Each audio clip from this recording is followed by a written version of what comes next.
Samsung's de facto chief has been granted parole almost 7 months after he was sent back to jail in January on charges of bribery. The decision comes after a meeting by the Justice Ministry's parole committee. The 53-year-old will be released this week. Min Suk-hyen has our top story. Samsung Group heir Lee Jae-yong will be released from prison on parole Friday morning.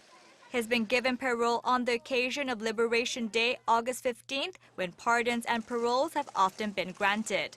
Justice Minister Park Beom-kye explained that the decision was made after considering the country's economic situation and the global economy amid the ongoing pandemic.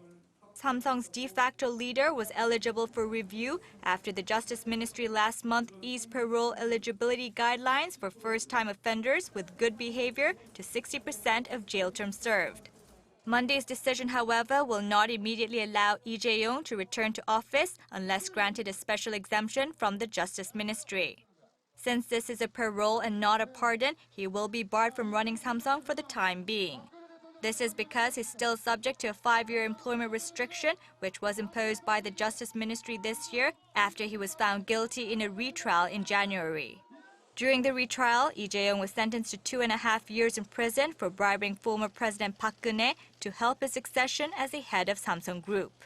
But even with the parole for the bribery case, Lee still faces 2 other legal battles. One relates to the controversial merger of 2 Samsung affiliates in 2015, Cheil Industries and Samsung C&T, which is believed to have served as a key step toward his succession. The 53-year-old is also facing trial for his alleged use of propofol, a strictly controlled sedative. Min Suk-hyen, Arirang News.